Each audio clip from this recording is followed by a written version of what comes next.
noisy. I am outdoors. Let me know when I can use a headset. Well, but, you have a strong voice. We'll be able to hear you. Good. Where would you like to pick up? Well,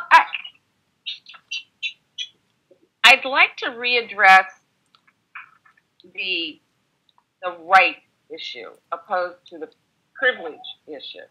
I thought about that a great deal afterwards because we discussed that heterosexuals had a right to marry. Mm-hmm. And I erred in our earlier discussion by not bringing up a very important point.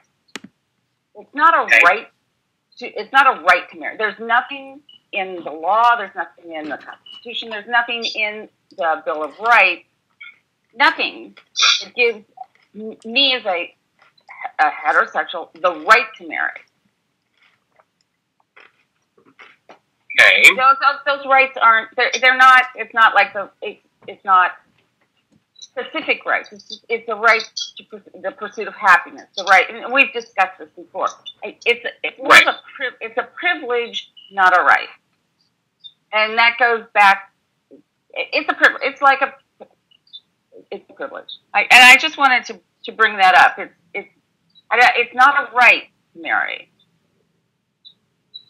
And perhaps privilege. I'd have to dissent that. I mean, if you have a right to the pursuit of happiness, then I would call the right to marry and create a family an unenumerated right. I mean, that falls under the Ninth Amendment, right? Just because the government hasn't said, oh, you have this explicit right to this thing, the government does not enumerate your rights. Your rights are yours because you're born with them. And if you have an inherent right to the pursuit of happiness, you have an inherent right to start a family, to share your life with someone, to pursue that happiness. Whether that looks like a heterosexual marriage or a same-sex marriage or an open marriage or holistic or what have you, that's yours to decide. But you have to have that fundamental right to create your own family. And that goes to kingship. And then I'm going to bring up, and I know you're going to, I'm going to bring up the red herring. If I'm going to do it, I'm going to do it. Yeah. Then why does a polygamous, and I use it because it's already a standing group in reference to kingship and those same rights to have a family and be a family unit. And I'm going to exit it the same way I exited it before. It's a red herring. I'm not saying that they can't. I'm saying that that's not the conversation that we're having now. I'm saying if that group, there are still polygamists in the world. They are well entitled to their court battles and legal battles and political battles the same way that the rest of us have fought. But their fight is not mine. I'm simply not taking it on at this point. And therein lies, I take issue with that, and I do it respectfully, though. And the reason why is that equality should never be a singular fight, at least in today's society. But equality is a singular fight. But it should not be. If you're for the rights and if you're but I can't forego what is perfect. I can't forego what is possible for what is perfect. If I can get one more block their rights, that gives me an opportunity to put that issue to bed and move on to the next group. Is it fair? No. Is it just? No. But does it work? Yes. History demonstrates emphatically that it works to do it one block at a time, one set of rights at a time, to give, if nothing else, to give society a chance to digest the social upheaval that involves. I mean, call it what it is. When it was anti-miscegenation, that was uproar in the South. I mean, you are Southern, Cheryl, and I imagine you remember those days. But to have suddenly, to take it and ran everything down everybody's throat all at one time, imagine had it been, we're going to legalize interracial, imagine had it been, we're going to legalize interracial marriage, same-sex marriage, polygamous marriage, interfaith marriage, whatever you want, all at the same time, bang, done. Wouldn't that be... See, you'd have riots in the streets. Like, it would be a wonderful, beautiful thing to have happen if it were possible to make it happen without massive, huge backlash that would undo it. I mean, it's the same thing as, like, Hawaii going way early of the rest of the country, way ahead of the rest of society, legalizing same-sex marriage, looking like that's going to happen, and then we get the Defense of Marriage Act where we're at today. Like, you can only move so fast on these things. You have to move. And there has to be a commitment to, we are never finished. But you can only move so fast. Respectfully disagree. In this respect, if you constantly use the past as how we do things, and this isn't ramming anything down anyone's throat, if we're going to do away with DOMA and we're going to and we're going to make the changes to include, why limit it? Why don't be bolder and go forward? And I mean, you're going to have the same discussion anyway. Why don't we have this? Why don't we be bold? What? Because you and I, please don't call. Well, at the end of the day, you and I, we do agree to a certain extent, even though I believe, yes. And I'm not sure whether we're here. We've had this wonderful discussion before. I'm a married Southern woman, and I'm proud to be Southern. That's why I put it out there. I do believe that marriage is between a man and a woman. That being said, as Joe knows, I don't think the federal government has any place in dictating who can or who cannot marry.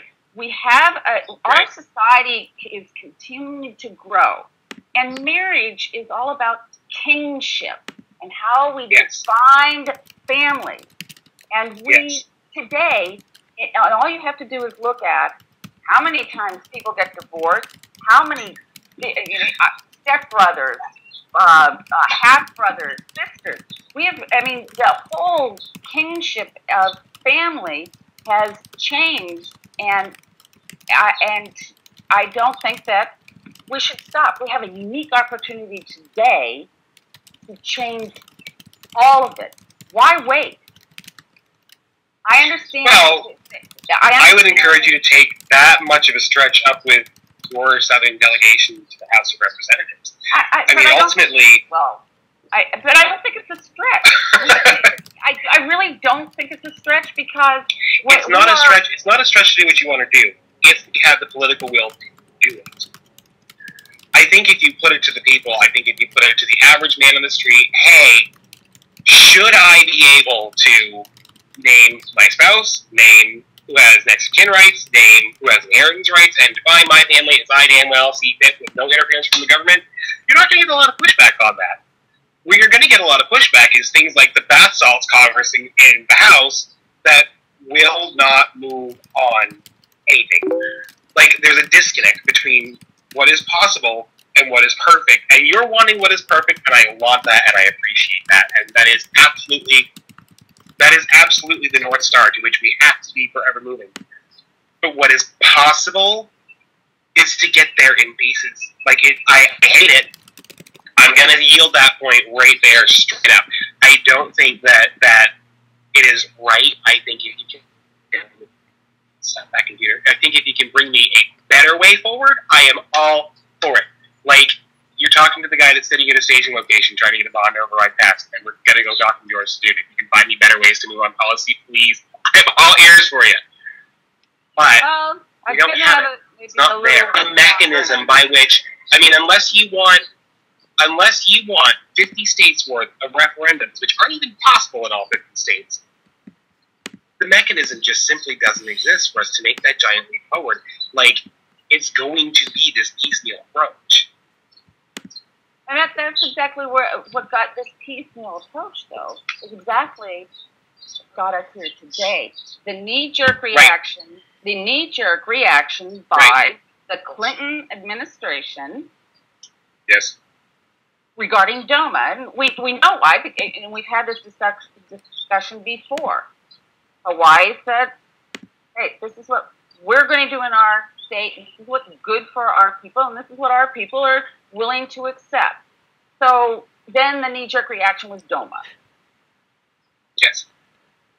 Now, and DOMA encompasses a lot more. I mean, it has a great deal of far-reaching, but it didn't infringe. Yeah. It didn't infringe on as we see, it didn't infringe on the individual state's rights. All it did was clarify the federal government's participation in the, and I don't like this word, benefits that were provided to an exclusive group of people who were married. But that exclusive group of people still had to go get a license. They still had to meet certain specific requirements. Right. And you're still entering into a contract, getting a license issued by the state. When I got married, I had, I'm not going to tell you how long ago, but I had, my husband didn't have to have a test. I had to go get a blood test, not to see if I was going to drop the next day, but whether I had the measles, because they were worried. The state was actually worried because if I got pregnant, I had to have the measles shot so I wouldn't transfer it to my son or my child. And this is, you know, it goes a little off to the side, but to make my point.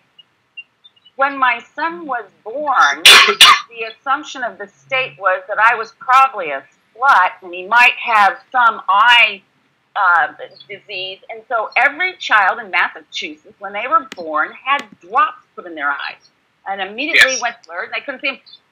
That is inherently wrong to assume as a woman that just because I'm married. And I had to go through all of that. It's just craziness. So I'm trying to say the point is these states. Oh, there it is. Which I mean, there's that. There's that of like the regulatory power of the state and how far is too far. And I would argue it is a bridge too far to tell you that you can't, I don't know, marry someone of this gender. Did have a question out of the chat room about voting on rights. We don't. That's why they call them rights. In my mind, you don't vote on rights, you vote on laws. These are two different things. Like, that sort of goes back to what I mentioned earlier with the Ninth Amendment. Of just because the government does not say you have a right does not mean you have it. Just because people have not voted an amendment into existence that says you have a right does not mean you don't have it. They're not all enumerated. What does get voted on? What does get voted on is who we send to Congress, who we send to the Senate, who we send to create these laws that do horrible things like the Defense of Marriage Act, that do things like Don't Ask, Don't Tell. Those are the sorts of votes that we do take, and whether or not they respect our rights is a whole nother subject. It's kind of why we have which again is another forum that we don't vote. Like, at the end of the day, and I think it bears mentioning that a lot of these, because that's the other right here, I think it's brought up, right, of like people having the right to define things for their society and blah, blah, when at the end of the day, going back to what I was talking about earlier about having to take this sort of piecemeal, methodic approach, this is not because this is the right way to do it, it is to stop the masses from rising up and trampling over all of these minorities, because they will, and they do it routinely. The mechanisms that we use to do that. I'm trampled on often for being a conservative woman, old. Well, you'd have a better time if they would replace Ann Coulter with you. But be that as it may. Let's get a sane conservative woman over there. No, but I mean, be that as it may, the mechanisms that exist that stop that from happening are highly anti-democratic institutions. They're the courts, they're the Constitution, they're the police power of the state, ultimately, that sort of squish these very small uprisings and these attempts to thwart the rights of man. Like, if your employer, Cheryl, were discriminating against you to the tune of 50 cents on the dollar for substantially similar work, you would not put it to a vote as to whether or not he needed to pay you the rest of the money. You would sue him. And the state would use its police power to force him to pay you the rest of the money that you are owed. Like, that's how it works when it comes to rights. Well, and I'm glad you brought up the law, because in actual, I mean, we could look at this and go at it a different way. Because at times I almost think it's an easier route to get to the end is to I hate saying this, make more. We could make laws that would allow some of the issues with same-sex marriage that there are issues with as far as legal contracts. So we could very easily make these laws where the contracts encompass or allowed all of those benefits under the 1100 laws, including being able to have the mining rights for your spouse if they passed away. That was one of my. I read all of them after we spoke, and I thought, I don't even know. I didn't know. I'm going to run out and buy mine now. Maybe they'll have it. And I'm not made.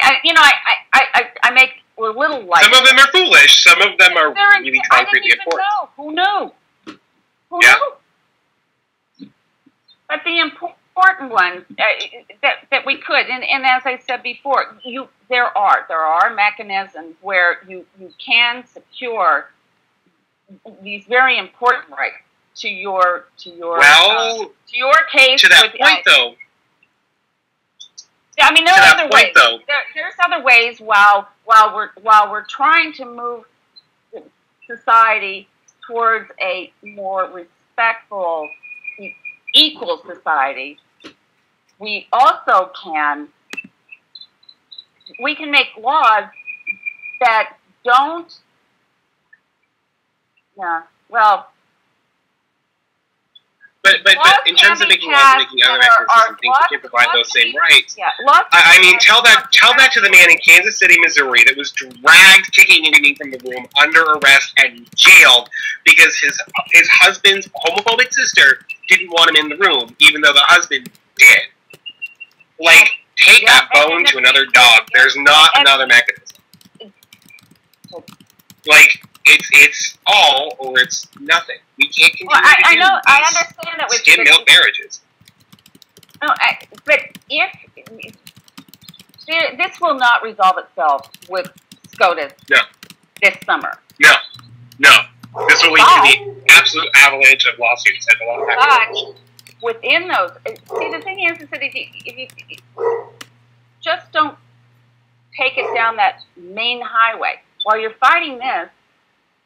There are laws that could be made that, as far as contracts, that would affect everyone, not just heterosexuals or homosexuals or anyone else. Whoever. So if you address simultaneously the contract laws as they read. Well, give me a Congress that I can get any. Give me a Congress that I can get anything through, and I'll be glad to. I mean, the 112th and 113th have been utterly, completely useless. Right. So, in the interim, until that piece breaks, this is what I have to work with. And as a liberal, as an activist, this is what we do. If one thing is blockaded off, you find another way to work at it. If that is blockaded off, you find another way to work at it. If everything is blocked off, well, then you build yourself a freaking battering ram, and on through you go, one way or another. Like, here in Arizona, this was a lesson of 2012. Like, I'm sure you saw the news headlines of us still counting ballots after Florida was finished. That was on purpose. Like, that's driving turnout. That's how we end up with 5 Democrats instead of 6 Republicans going to the U.S. House. But right now, the reality that exists on the ground is, as much as I would like to open up the conversation that you want to have, that conversation, for it to be truly productive in a substantive sense, has to happen on the Senate floor. And it's not going to. Even if it were to happen on the Senate floor, find me a way to get it to a vote in the House. Like, I can't fathom between Speaker Boehner and the Haster rule, like, let's just be coldly real here. Those two factors right there kill what you're talking about. I'll never be able to get a majority of the Republican caucus to go for rewriting contract and marriage law with large do. That's it. the religious aspects of it and to exit the gendering of it. So it will never come to pass. Like, it's not possible. Like, if it were possible to get a legislative resolution to these issues, I would much rather have a legislative resolution to these issues. I think it bolsters our democracy to do it that way, and I think it is bad for the nation to have to do it with the It's more fair and equitable, and yes. And I can still hold my belief for me. Yes. And respect someone else's belief. But if you take out, I guess the way that I look at it is, you take out the gender issues completely and just make it contract law. It doesn't delegitimize. It does not delegitimize my relationship and what my love and my kingship and my family and kin, and it doesn't delegitimize anyone else's. It legitimizes all. It's just another. I mean, now, if you care to have that conversation with Peter King, like, I get what you're saying, and I agree that is a valid resolution. It's just not a practical resolution. Like, it's not one that we can execute. So, in terms of having to do rights next and then move on and move on and move on, it's not an ideal path forward. It is certainly not the best path forward, but it is the best path forward that is open. But it's not the only one. It's the one that's open. It truly, at the end of the day, it's just straight up pragmatic. So this is the way forward because this is sort of the path that has been set up on. We can move this way and approach that more perfect union. Will we get there in this step? No, absolutely not. I don't think there's anybody on my side of the conversation that would tell you, okay, great, and we can be done right here. There's still other issues in that we need to address. Like you and I discussed last time. There's this whole litany of very bad family law. Yeah, and then there's the other. There's another issue, and I'm just going to throw it out here, but I think it's AB 460 in California now. You know that one? Mm. It goes what? to it goes to the health insurance aspect that, and after 1 year of a married couple, in today's terminology of a marriage, if they haven't been able to have a child, there's insurance benefits that are available to a heterosexual couple. Now, AB 460 wants to expand that to, they want to remove the gender issue. They want to degender it. Expand that. Right. Now, the argument against it, you know what it's going to be. It's fundamentally. Well, the argument against that fundamentally that would one preclude you from ever, but it becomes isolated because it only will be able to expand itself. Well, sort of the argument. The argument there against it is self-making it obvious. You are asking the insurance companies to resolve an issue that was never an issue. It's just the simple biologics. Like, nothing is broken here. There is not a medical condition. Versus with the straight couple, you can make the argument that they're the medical condition. That's what you're amending the law to address. Be that as it may, California does a lot of really crazy things. Yeah, but see, I use this as an example because if we had equality and it was not gender-driven at all, that wouldn't be an issue. We would resolve a lot of other issues that would by degendering these conversations. Pardon me? By degendering these conversations. Right. You're right. Absolutely. So we wouldn't, we get all this gender shit out of the court, and I don't mean that negatively at all. I'm just saying that it's bullshit. Like, they call that what it is, and I'm sorry, Vonvo, if we're not allowed to curse, but I did. I did. It's bullshit. Like, you can't, we have to get rid of this whole gendering of everything. It's the national conversation on marriage. It's the local conversation here in Phoenix on which freaking bathroom to use. Like, I'm not sure what possesses the minds of some men that they feel the need to pay such rigid, close attention to gender. Like, people are going to be, you're not going to control that. It's obvious. Gender seems to be the elephant in the room, but the fact of the matter is that we're different. Men and women are different. And so, okay, I get that. I know that. You know that. But